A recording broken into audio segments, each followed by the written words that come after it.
Assalamualaikum warahmatullahi wabarakatuh. Pada sesi sore ini, saya akan coba memberikan contoh proses penganggaran pada pemerintah daerah yang tidak berdasarkan data yang rasional. Contoh kasus ini terjadi di Kabupaten A, ya salah satu kabupaten di Jawa Barat, di mana Pemkab A menganggarkan pendapatan daerah sebesar 1,5 triliun. Nah, di antara pendapatan 1,5 triliun ini, mereka menganggarkan PAD sebesar 250 miliar. Nah, jumlah ini mengalami kenaikan 69% dibandingkan dengan realisasi PAD tahun sebelumnya. Kemudian dari sisi belanja, Pemkab A menganggarkan belanja sebesar 1,85 triliun. Nah, kita bisa lihat tadi anggaran pendapatan hanya 1,5, namun belanja 1,85 triliun, sehingga terjadi defisit sebesar 350 miliar. Nah, atas defisit tersebut, Pemprov Jabar melakukan review atas APBD Kabupaten A dan menyarankan agar Kabupaten A melakukan rasionalisasi belanja, mengurangi belanja-belanja yang bukan prioritas karena memang kemampuan keuangannya yang tidak mencukupi.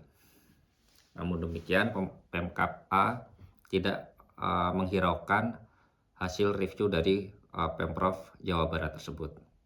Nah, ketika pelaksanaan APBD dengan kondisi realisasi pendapatan yang tidak sesuai anggaran, tidak sesuai target karena memang di markup pendapatannya, maka untuk merealisasikan belanja yang sudah dianggarkan, itu mereka menggunakan kas-kas yang dibatasi penggunaannya untuk membiayai kegiatan-kegiatan lain.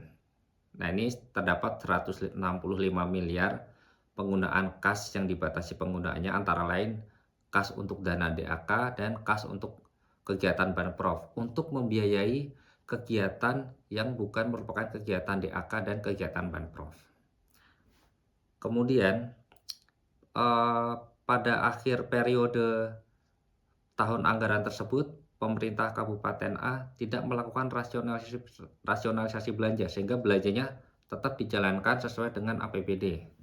Sehingga pada akhir tahun terjadi utang jangka pendek sebesar 350 miliar. Sedangkan kas yang tersedia di akhir tahun hanya 2,5 miliar. Nah, ini sangat jauh sekali, kondisi kasnya hanya 2,5 miliar, namun posisi utangnya 350 miliar.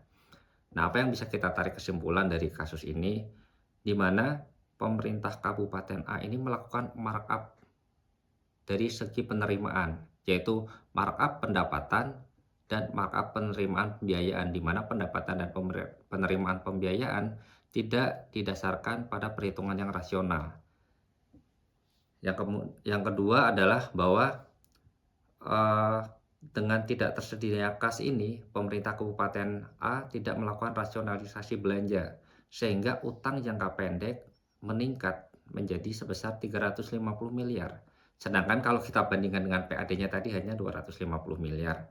Nah, ini sangat berbahaya ketika masa jabatan kepala daerah sudah mulai habis di tahun berikutnya.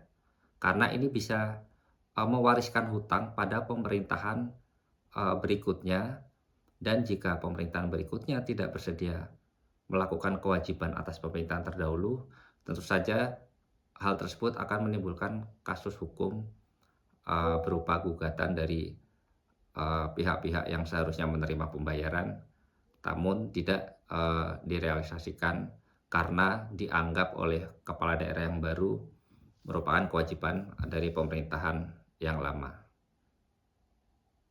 Demikian contoh kasus yang bisa saya sampaikan pada sesi ini. Terima kasih. Assalamualaikum warahmatullahi wabarakatuh.